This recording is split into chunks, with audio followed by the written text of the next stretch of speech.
is no other person than Architect Musa Sada, the Honorable Minister of Mines and Steel Development, whom I would now request to please come forward and tell Nigerians what he's been able to do in that sector. Honorable Minister, sir.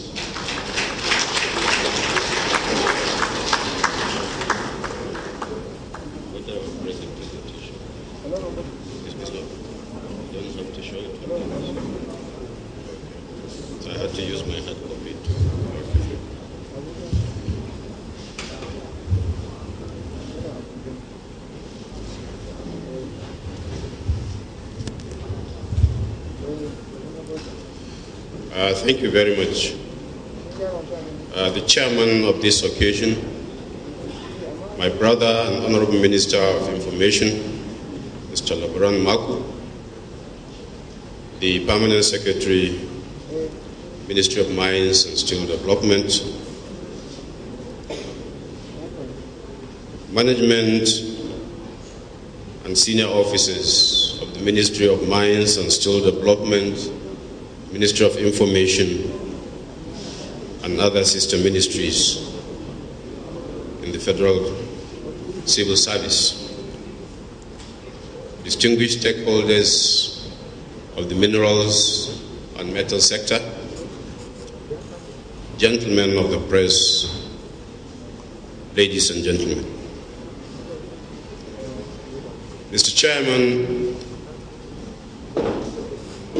distinguished guests, in line with your earlier introduction, Mr. Chairman, my presentation today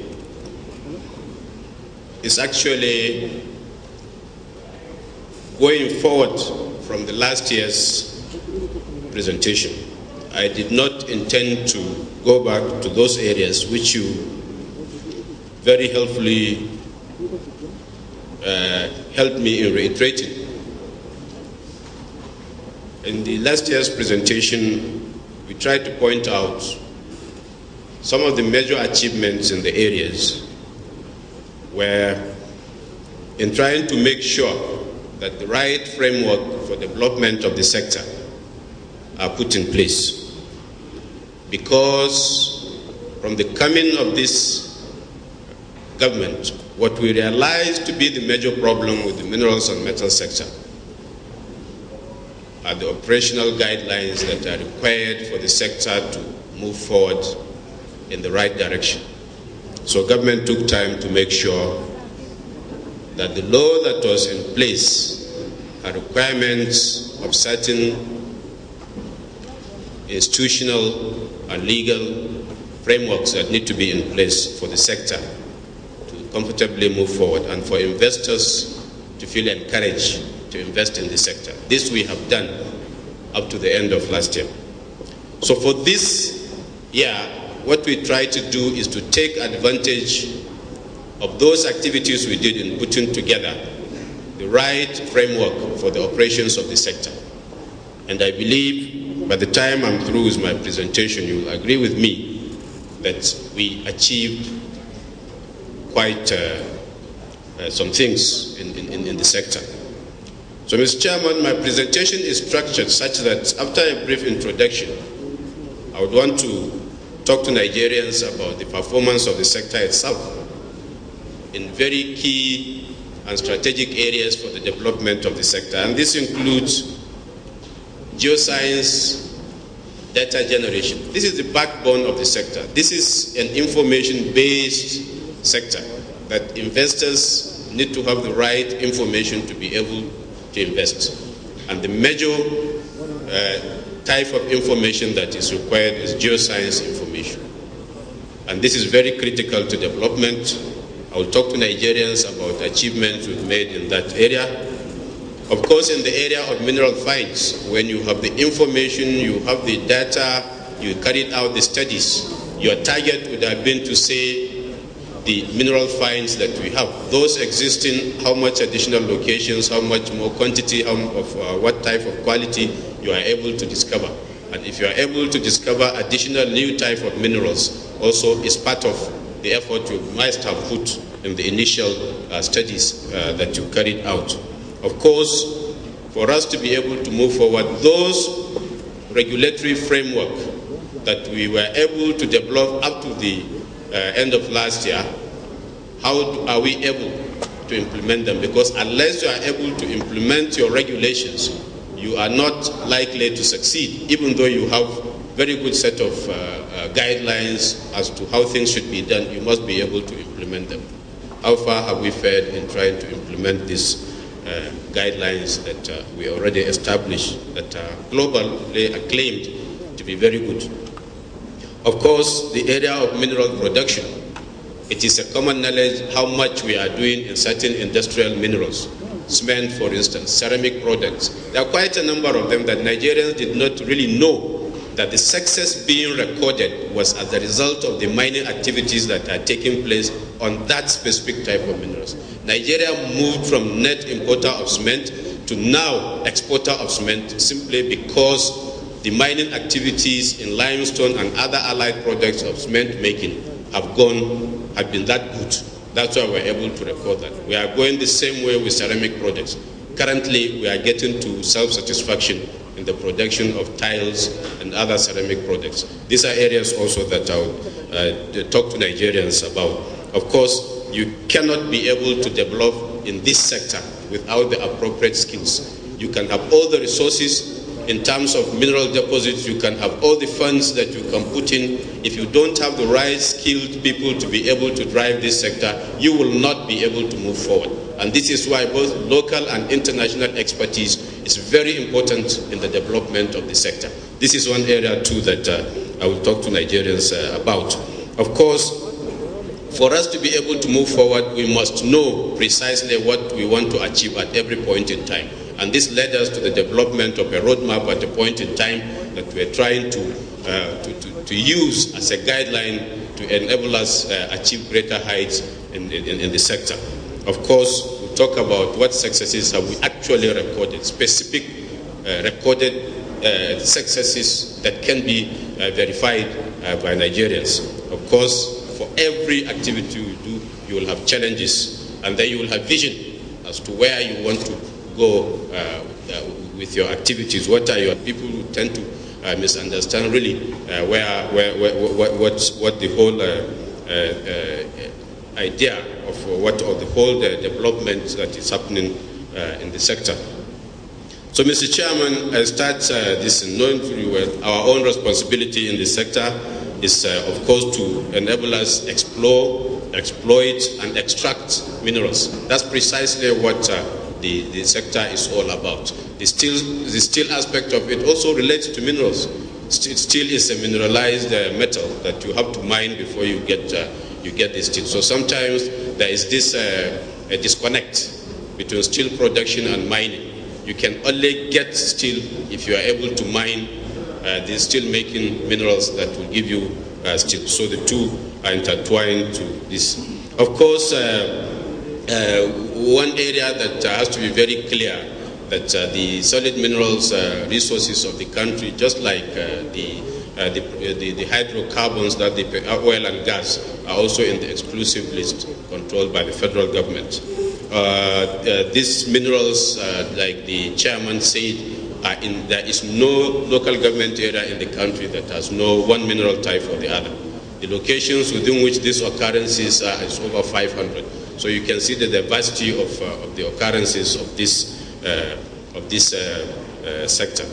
The performance of the sector, Mr. Chairman, distinguished ladies and gentlemen, fellow Nigerians, despite serious challenges that this sector faces, there are areas where very, very strong achievements had been achieved.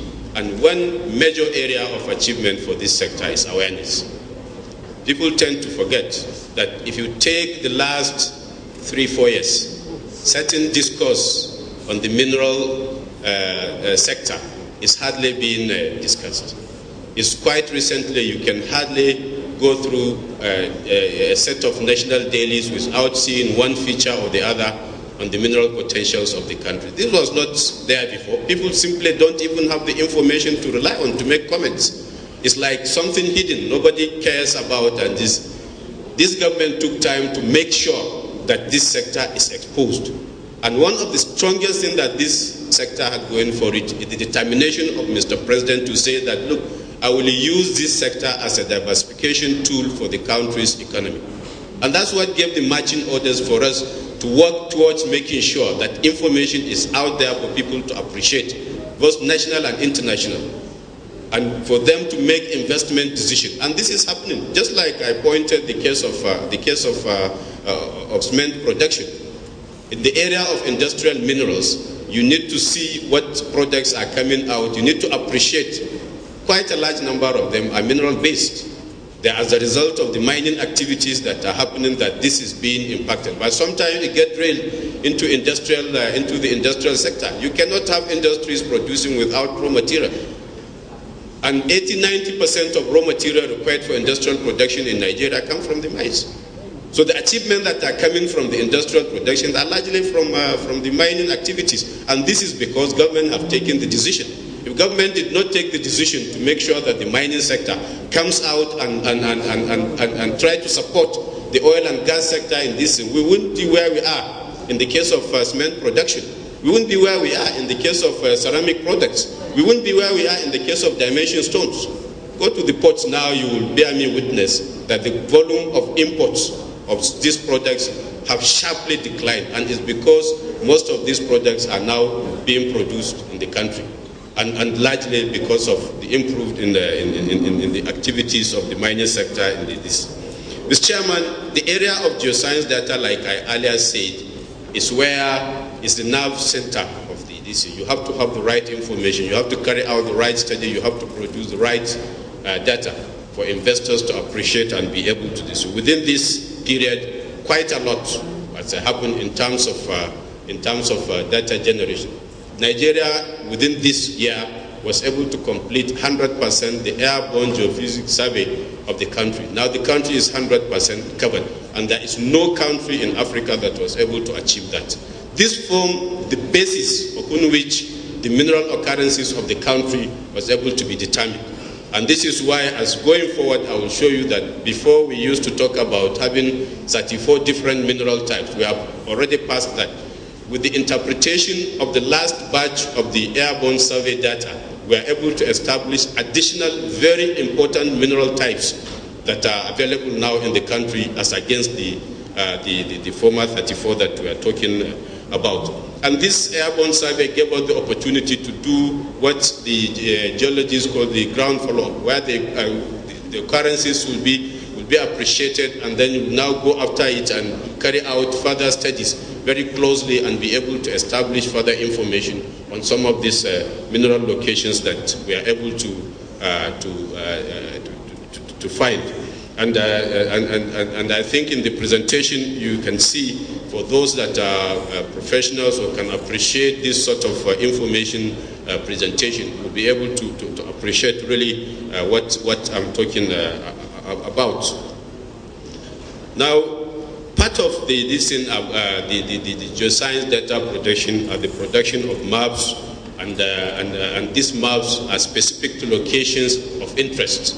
And there are quite, within the last 1 year, there have been quite a number of locations of interest that we are able to carry out further studies on. And just to be specific as to this, within the last 1 year, we discovered very high-grade iron ore resources of over 50% Fe in quite some locations. One, Gidanjaja in Zamfara State. This is an area where, before when you talk of iron ore, you only think about around Itakpe in Kogi State, and these are areas that you concentrate your attention in. But the activities of this last 1.5 years have exposed quite a number, and these are ores that are of superior quality than the ones that we already have a processing plant in that area. And one of them, like I said, is Gidanjaja in Zamfara State, Lamba in Bauchi State, Gidambuzu in Yobe State, Jarua in Kaduna State, Tama in Katsina State, Ebia and Agbado in Kogi State. These are additional locations that these finds have been. Before, we have no idea that this iron ore exists in this location. And you know, the position of iron ore is a world-class minerals, is at the top there, that everybody is looking for. And even in Nigeria here, you know, some of the reasons why some of our steel plants are not working is actually because of raw material issues that have not been properly addressed. And I think going forward, we will talk more on some of these issues. One of the major ways you determine your mineral deposits through analysis and is through exploration work, drilling holes to be able to get this. Though as a government we have challenges in funding this, and with the decision that the activities of this sector be driven by the private investors, we find that quite a lot of ground has been laid for the private investor to do this. And within this period, though as a government we were able to do very little in terms of core-hole drilling, the private sector was able to do quite much. You will see in the presentation a point whereby a private company was able to establish 500 million metric tons of iron ore through drilling so many holes on the Disin. And currently we are already talking with them about infrastructure and further development, processing plants and the rest of it. These are some of the major achievements that have come into the sector. Once the atmosphere is right, the investment atmosphere is right, there are always investors around that are willing to come. And we started having them, as we can see, as we are going forward. Of course, there are areas that some of this hole drilling that we've done. For instance, for gold in iron ore also, in Jarua we did quite a lot. For gold in Bishini and for coal in Lafia Obi. The Lafia Obi coal is of interest to us because it's a very high quality coal that can be used for steel production. We are still carrying out studies and analysis and doing further drilling to make sure that this is properly established, and the period to that, for us to be able to produce steel, we must have to import the coking coal that we use in steel production. But with our program in Lafia Obi, we are likely to have a coking coal, or at least a cokeable coal that we can use in the production of steel. And this is one area that we have done quite a lot of work within there, and the result that is coming out of it is very positive to us. Of course, part of the activity that we do is dissemination of maps in terms of information, because you don't have to also acquire the information, you also have to take the responsibility of making sure that the information gets to the right people. What we try to do in doing this is that, I'm sure if you're following through the media, you find that in every month we have what we call mineral clinics. These mineral clinics happen in every state. The Geological Survey Agency of the country, we've introduced it within the last 1 year, that must open their offices on the last Saturday of every month for anybody that is interested in mining activities to go to their offices and have an interchange with them to understand further what is available, what opportunities there are. This has been happening for the last 1 year. Every last Saturday of the month, every Geological Survey Agency office in the country is open throughout that Saturday for people to interact with this. And I'm sure quite a lot of people took advantage of that, and that's why there's quite an increase in the volume of interest in the geological information in quite a large number of areas. In addition to that, like I said, information dissemination is very important. We are able to start off a digital platform that this data can be accessed. And for us to be able to reach the international audience, we've already signed an MOU with the company that acquired most of this data to put it on their platform so that an investor in the US can access this data without coming to Nigeria, can review it, look at it. If it is of interest to him, he wants to acquire it, then he can acquire it digitally, make the payment electronically, and access the data without having to come to Nigeria. We believe this is an encouragement. This is to encourage investors to catch this. You can imagine somebody traveling from Canada or from Australia, from South Africa to Nigeria to come and review an information that at the end of the day you will find inappropriate and have to go back. But if it's in your office, it makes it easy for you to appreciate. So if we believe in our potentials, this is why we are doing this. We believe there you can appreciate it, and once you look at it, you are likely to come. So we have already signed the MOU. We are in the process of finalizing this and getting this on the platform. Actually, the data is already with them. It's just for us to agree before they now open it up. But meanwhile, we have our own digital platform that exist in the geological survey aids are also information, like I said, that are very important and very critical to investment decision that need to be put out there for the investing public to do this. Now, talking about the mineral finds and development, unfortunately, these things are not appearing on the this, but is there on your. If you look at slide 5, if you have the hard copied this, you will see the analysis of the minerals, the 34 we are talking about, and the additional minerals, about 11 additional minerals of them that were as the result of our last 1 year's activities. And some of those additional minerals, you can see them with the explanation and what they are. Very important minerals in the current technological trend. Selimanite is a new mineral that has just been uncovered to exist in the country. They are largely used in the production of refractories and spark plugs for cars. Then you can appreciate how the application of the chromite and cobaltite and benadite, syenite are sources of element essential for steel making. Various steel alloys of various strengths are currently required because of the demand of technology. So just producing simple steel does not take you there. Technology has already shifted to this. So this is why these finds are very important. So whatever, even we from making steel, that is one of the hardest you'll be targeting, can be produced now locally with this find. Otherwise, you still will have to start looking for this additional mineral types to be able to produce. And then going further, you can see there the layout of the minerals that are there in the finds. You can see them. We try to highlight and try to explain really what they are for, because some of the names that are difficult to pronounce and difficult to understand. So at least one can appreciate what are they for and what can they be used for in the technological world. Of course, I made mention of one area that we are paying a lot of attention to for a specific reason, the industrial minerals, because that is where the jobs are. That is where wealth creation is. And this is why part of what we're trying to do with the industrial minerals is we have currently concluded on a program whereby we want to pick one industrial mineral in every local government area of the country, and we try to produce either finished product or basic raw material for industrial production from that mineral.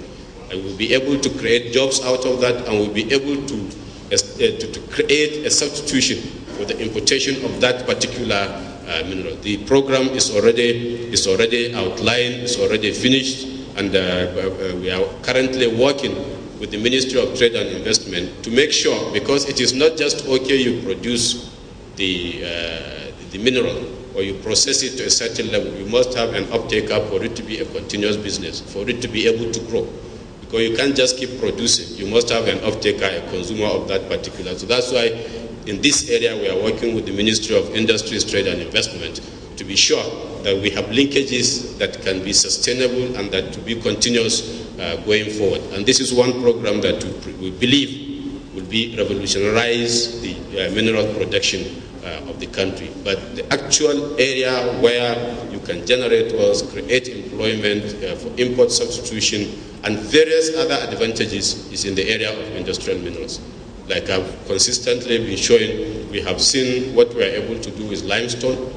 We have seen what we are able to do with mineral clay in the production of ceramic products and so on. So we are picking on others and moving forward with them on a step-by-step basis and replicating what we are able to do with that. And that's where the actual development on this. Because the understanding is no country really develops just by exporting raw materials. You must have to process it, add value to it, create the relevant chains that will do. And this is what we are trying to do. This is why we are not trying to rush into so many of these minerals. No, we're taking them one at a time, developing it to a point whereby we know that it is able to develop into that, is appreciated.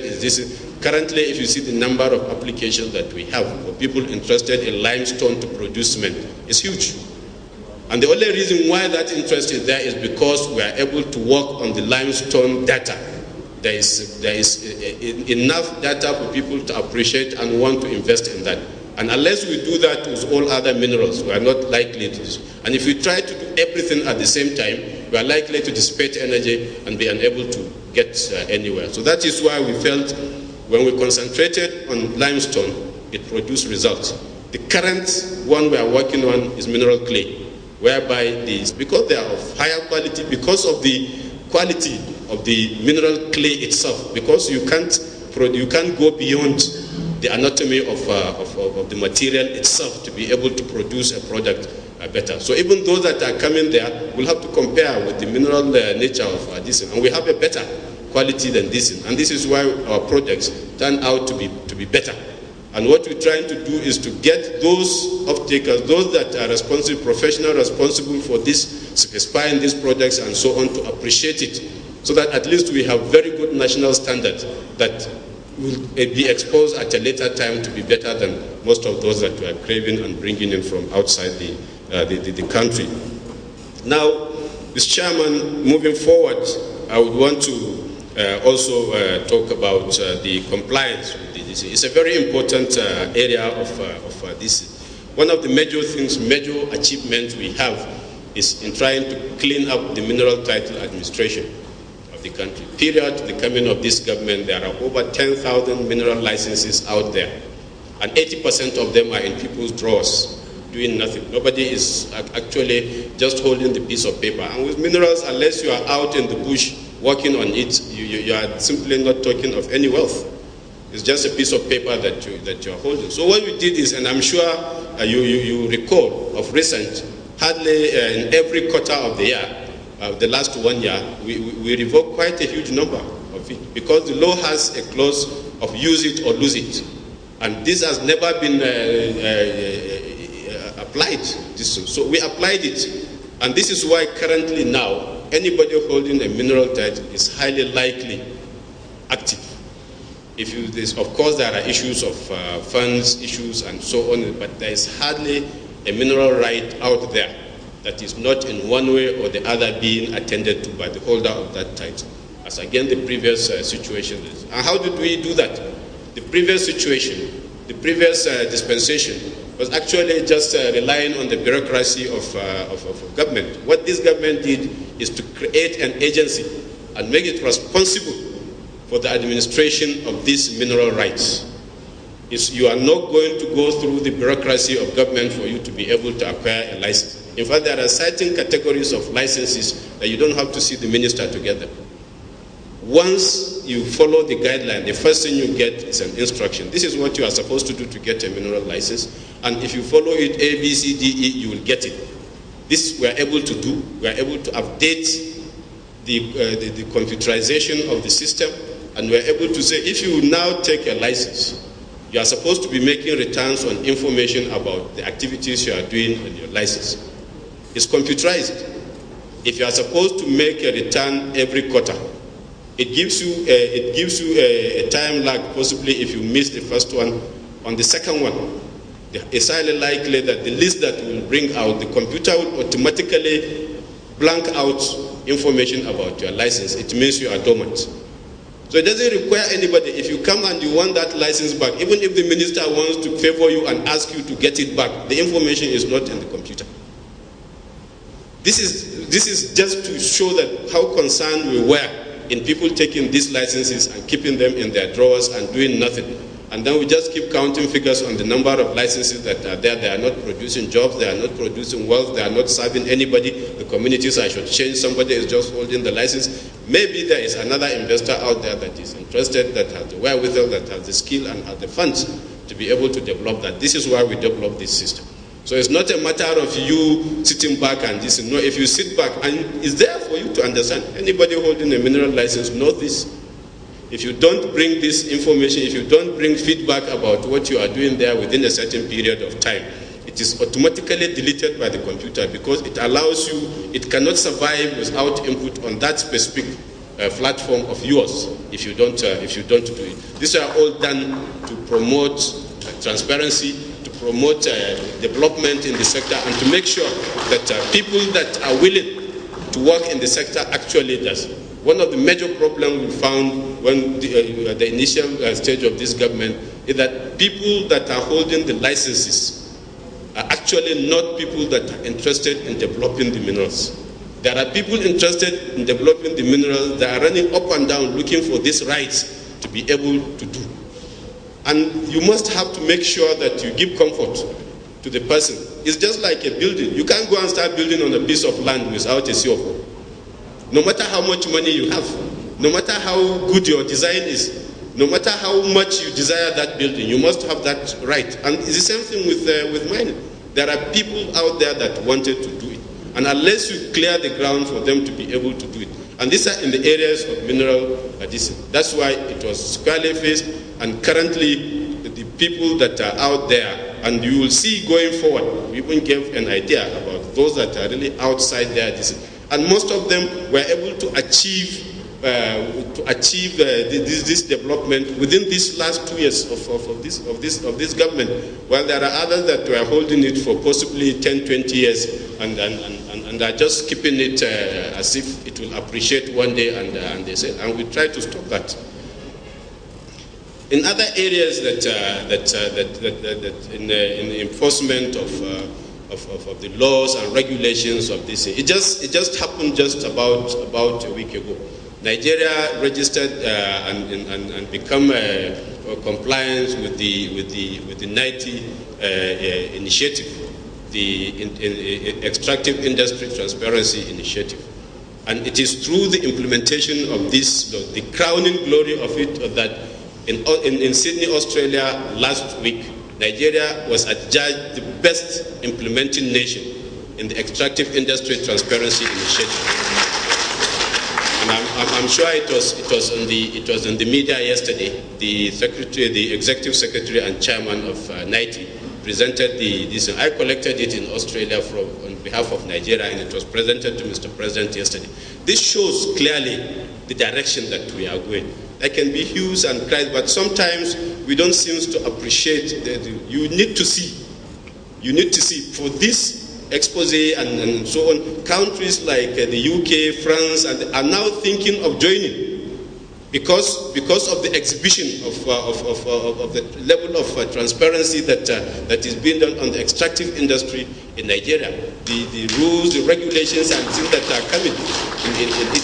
So these are areas really that sometimes we tend to look the other way while we are doing very well, and we look where the negatives are, where the positives are. Currently, the road is towards Nigeria in trying to understand community issues as it relates to extractive industry, contract issues, how do licensing issues, licensing regimes, and this on mineral rights, even in the oil industry. The way that this thing is being administered is being highly appreciated. And the reason is because that this government has come out to say no to what was happening before, that there need to be a change. And the change is beginning to produce results. It looks like people from outside are the ones that are appreciating the effort that we are doing. But because we are so close to the achievement, we take them as given.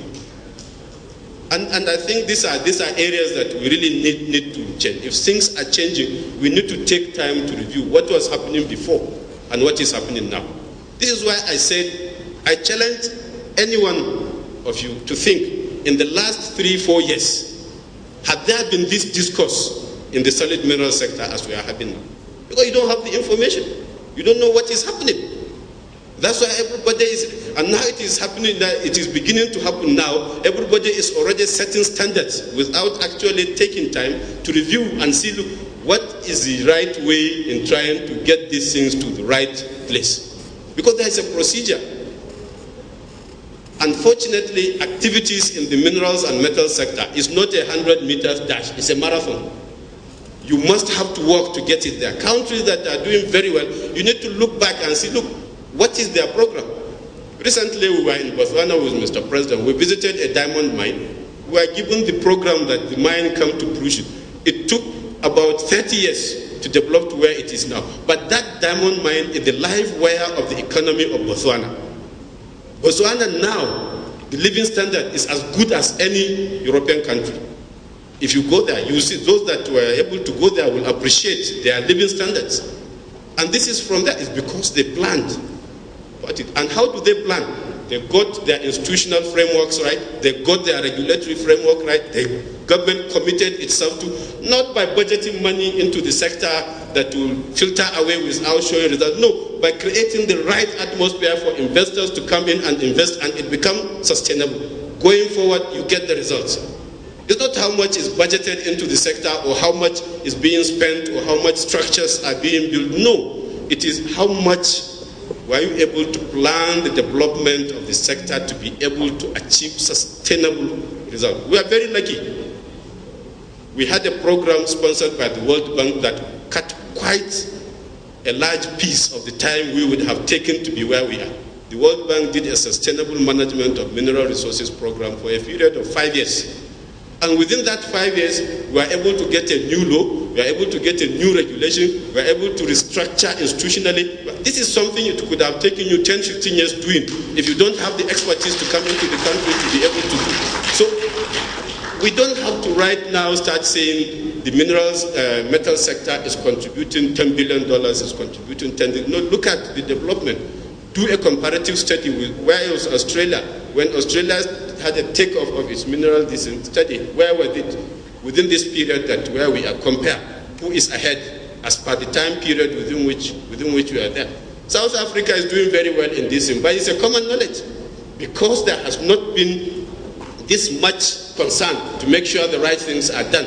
South Africa is thinking of nationalization. Every Nigerian will remember in the 70s when we did the nationalization. That is one of the bad effects of mining in the country. When we nationalized the mining activities, all the foreign investors dropped everything and just left the country. They are looking at that now. Then you can see the difference in terms of the way things are being done. And this is why you have the Maracana issue. This is why you are having every day you read on this. That is not what mining requires. Even appreciation we are making of the country like Ghana now. Anybody reading the news will know one of the major security issues in Ghana now is in the mining sector. And the reason is because if you look at their regulatory and institutional framework, it is not, they did not take the stages that we are going through now to be sure that we are where we are. Mr. Chairman, I'm saying this just to get us to understand, really, there is a need to understand this sector. It's not trading, but it has the future of the country. This is pressed all over, and we have it.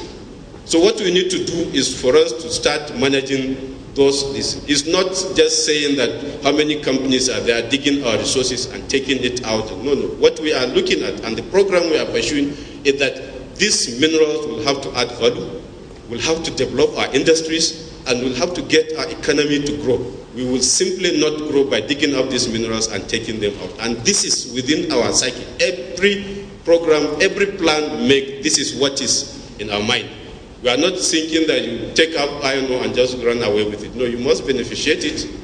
We must produce it. To some extent, you must add value. This is where we get what we want. So really, in terms of the implementation of the design, it's not something that will start giving you naira and kobo design. No, but it's a plan that going forward, those people we are appreciating, these are the kind of things that they did. Unfortunately for us, we have a very good learning curve for this. Those that succeeded, we studied them. The major mining nations in this country participated in the reform of this sector. Canada is part of our committee that did our regulation. Australia was part of the committee. South Africa was part of the committee. The USA led the committee actually in the legal drafting of this. And these things are done to the best global standards. And this is what we require going forward. Are the right things being done now?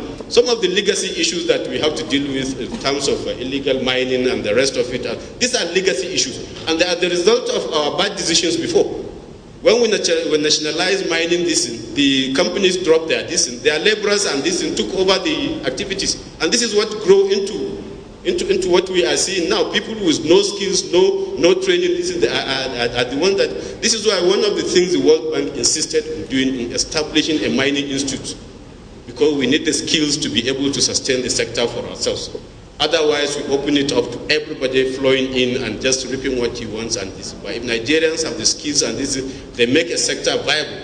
that they will be able to have jobs, to have businesses, to have investment, and expect returns out of the communities, will be able to get the benefits of the resources that exist within their communities. So I think, Mr. Chairman, in the implementation of the mineral laws and regulations, we are doing very well. It's something that we need to make sure that we sustain and continue to sustain. Sometimes deregulating it and allowing it to go is what causes the influx. And when the influx comes, you find it out of control, and you find benefits not coming, activities are happening, and benefits are not coming out of that. And within that, this, of course, like I mentioned, the area of skills development. I think, prior to the coming of this government, the Council for Engineering and Geoscientists, Mining Engineers and Geoscientists have not been functioning.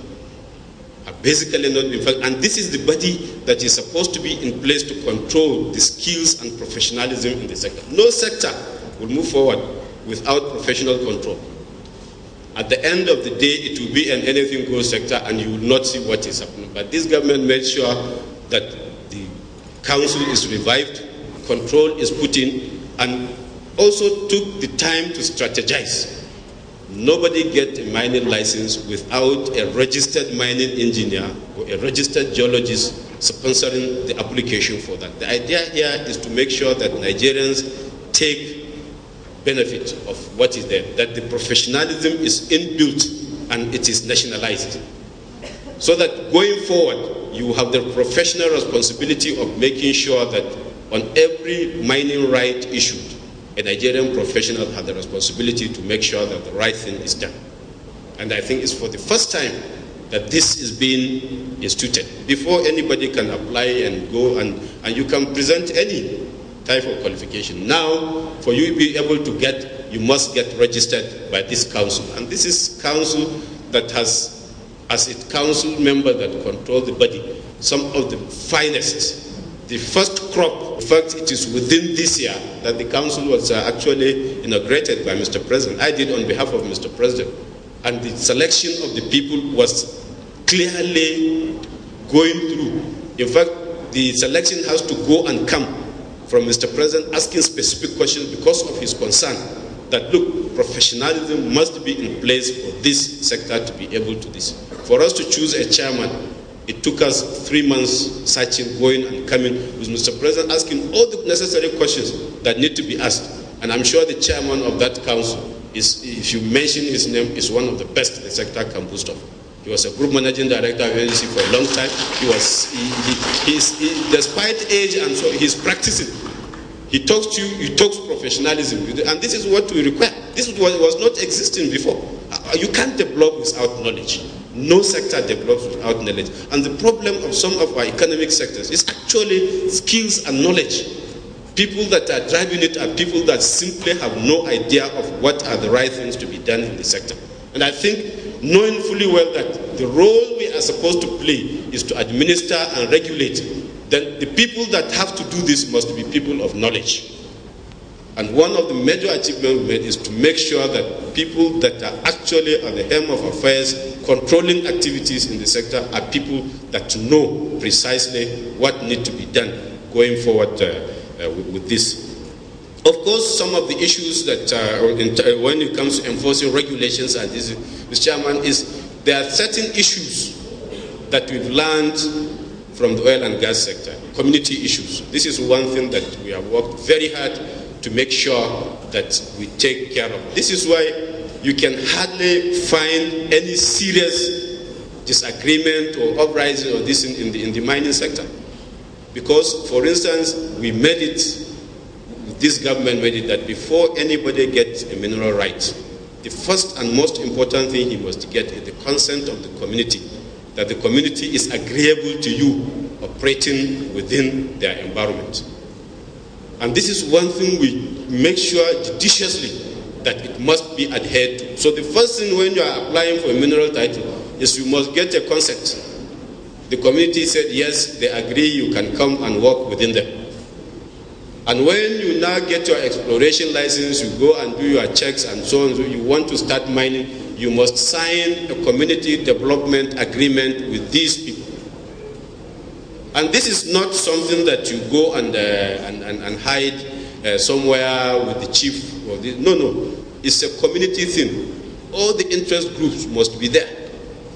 If you check within your district, you will even see clear pictures of some of these occasions happening. The interest group, the youth, the women group, the traditional, the religious, everybody must have to be there and must consent, so that at the end of the day, everybody is carried along. This is one thing that and some of these community development agreements really have global appeal.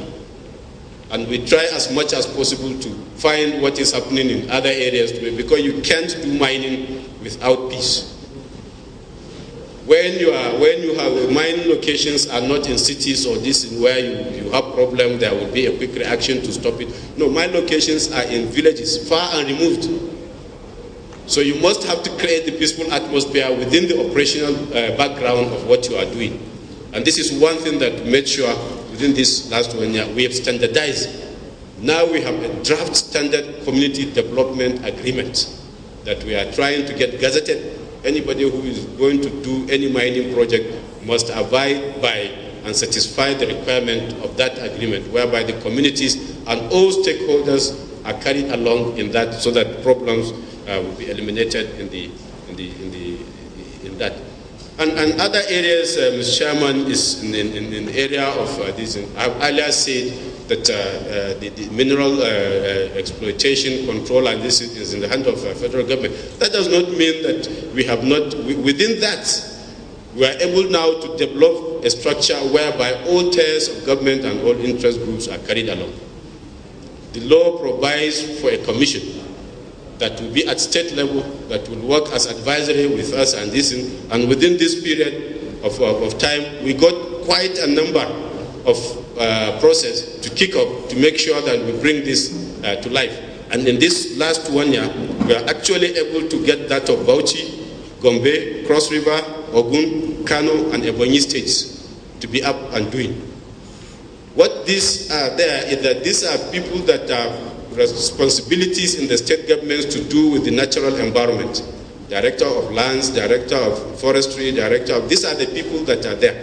The idea here is to bring in the states into the scheme of things of mineral administration, and they serve as advisory.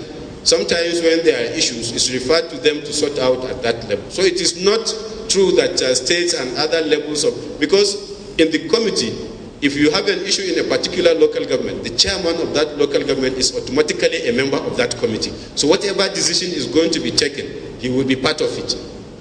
So it is now, this is just to debunk the feeling as if that everything is just done at federal level. No, opportunities are there, and we're working on it to make sure that at every level there is participation.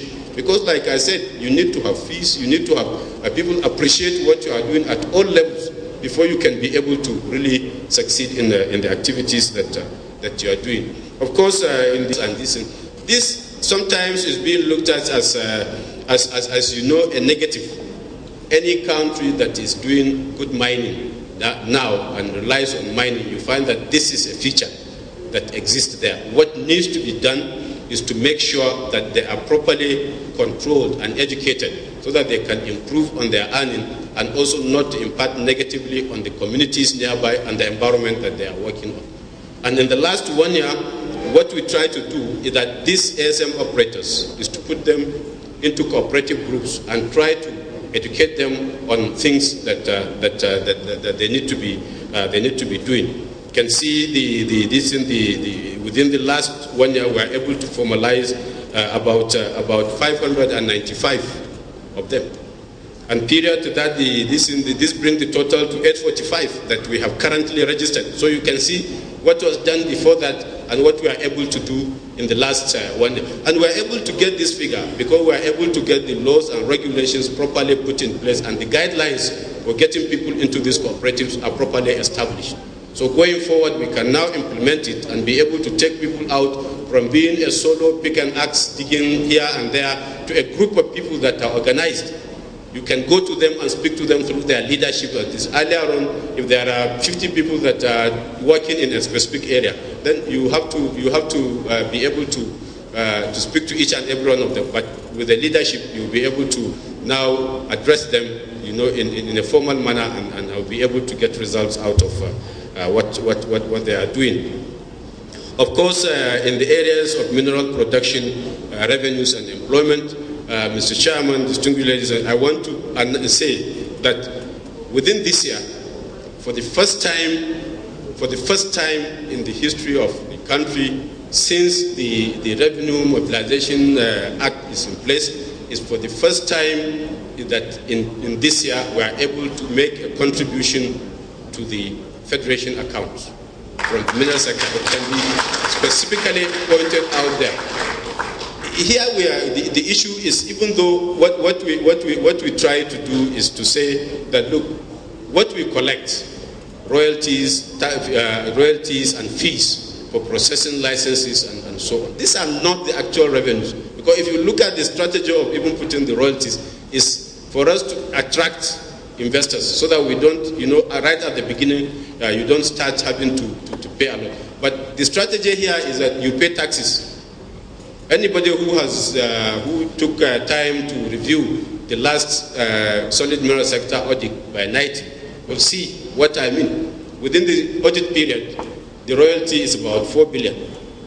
But the corresponding taxes that were paid for the activities of that 4 billion is over 60 billion. This is not paid to us, this is paid to Inland Revenue Service. So these are some of these issues that normally, but we are now able to clearly come out and say, look, this is a contribution. So the debate now going on is the 13% derivation going to states. Of course, if you are talking of the oil, you know the states that produce oil. And when we talk of the solid minerals, almost every state produces. So you can see how complicated that will be. So for us to even reach an agreement as to how that will be an achievement itself. Because every state is coming to say that, look, this is mine, or this is mine. So currently what we are working with the Revenue Commission and the Ministry of Finance is in trying to see how best this issue can be addressed at this time. But the revenues, the good thing is the revenues are there and they have the potential for growth. What we need to do is to grow it. Like I said, we're just taking up and we're looking at really what role we are going to play in the future. But the good thing is we've broken the ice and we've started making this contribution. And our hope is to continue to grow. And of course, coming with issues of revenues, most importantly currently are the jobs. If you take just the quarry operations that goes on around the country, you will see the job potential that these companies. And this is what our vision is.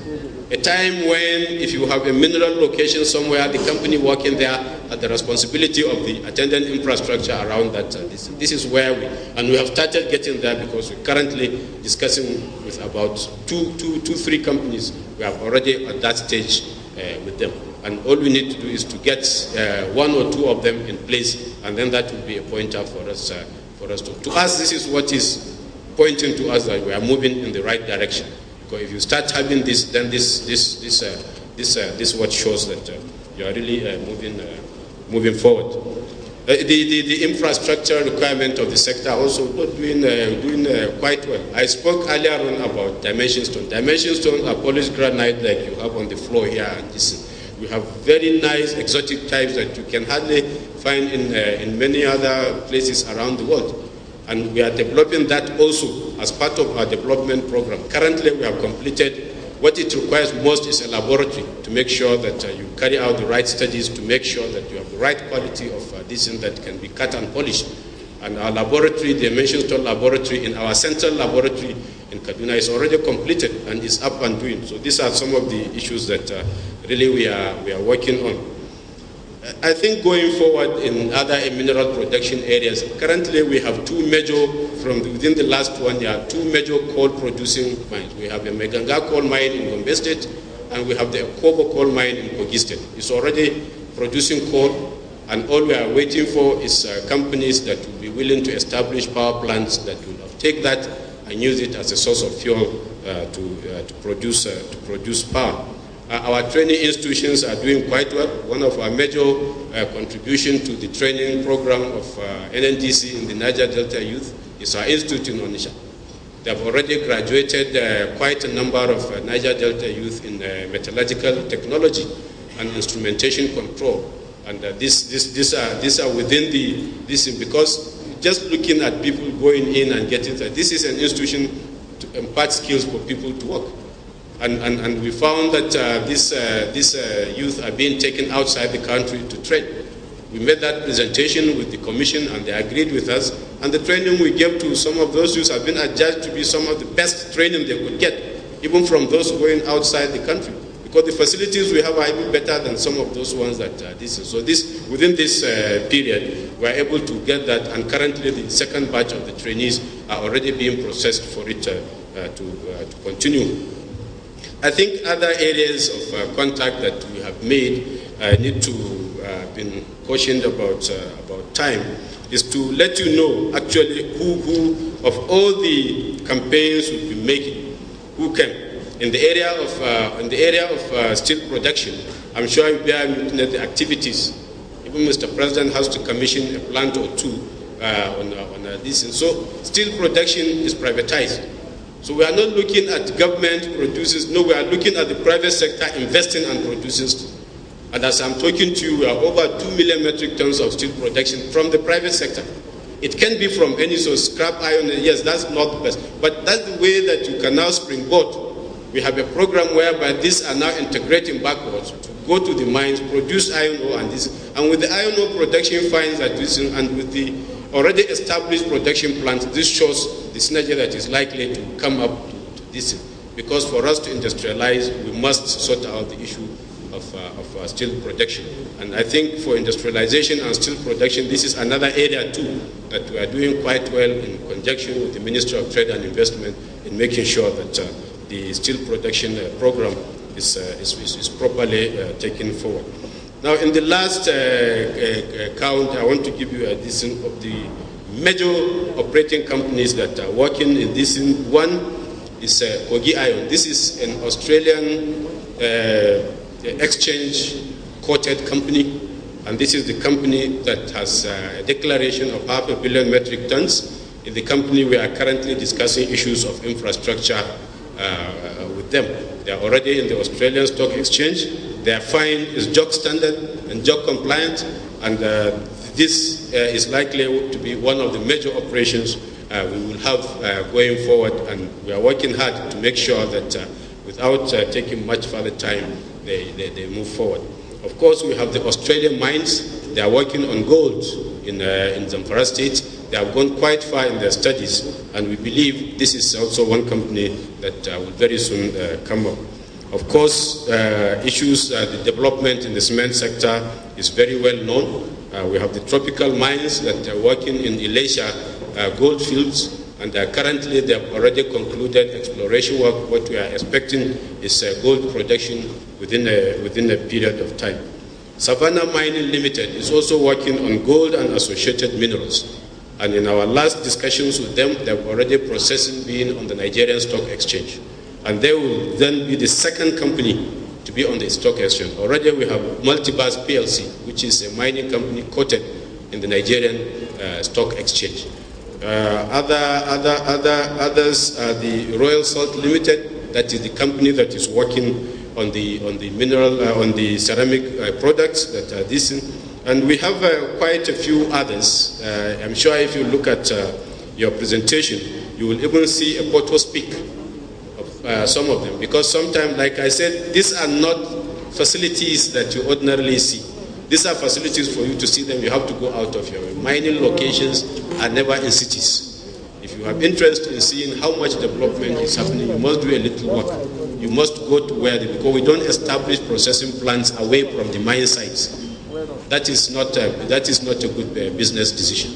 So this is why the establishment, the infrastructure, the processing plants, and for you to be able to see them, you need to go to the location. This is why we put some photo speak there. Maybe some of the pressmen and journalists interested in being investigative can try to visit some of these locations and actually see what is happening. There is a comprehensive list of the major operators in the sector. They are from where some are local Nigerians, some are foreign. They are all listed there that you can appreciate. Of course, outside that I made mention earlier, there are challenges. Of course, the challenges of funding, the challenges of infrastructure, and so on. These are all there, because the provision of infrastructure is a kind of chicken and egg situation. You need to really do a balance. Somebody will ask government, somebody will want to do it yourself, but you need to, at every point, you must have to say something. Going forward, what we try to do is to carry out a SWOT test of the sector. What are the strengths that we were able to establish? What are the weaknesses that we have? What opportunities do we see exist? And what are the threats to the sector? These are things that we always try to put a picture of, and try to always analyze and look at it to make sure that we are online and we're moving forward. Of course, we try to, with that, we develop the strategies to address those sort of situations going forward. And then I think worthy to note is that the results that we expect to come from this sector will not come tomorrow or the day after tomorrow. It builds up. What we need to see is whether positive happenings are taking place. And then we try to build on this positive happening. This is what will take us there. Like I said earlier on, it's not a dash. You have to take time, you have to put effort, you have to put resources, you have to marshal it, you have to be focused to be able to get to where you want to be. We are lucky. We have the benefits of other resources that will enable us take time to make sure that this sector is properly addressed, is properly put in place so that it addresses the economic requirement of the country going forward. Of course, what we need to do, we need to intensify on our geoscience data build-up. We need to pay attention to the basic infrastructure requirement that will address the sector. We have to ensure that the right atmosphere for investment and the right fiscal policy is in place, because we need fiscal policy so that we protect the interest of the country, protect the interest of the people. This is why fiscal policy is a very important thing that, of course, in conclusion, I have laid out the activities and the responses that come, and I believe the responses have shown some positivity, that if we work on, we build on, moving forward, this sector will save this country in the future economically. Thank you very much.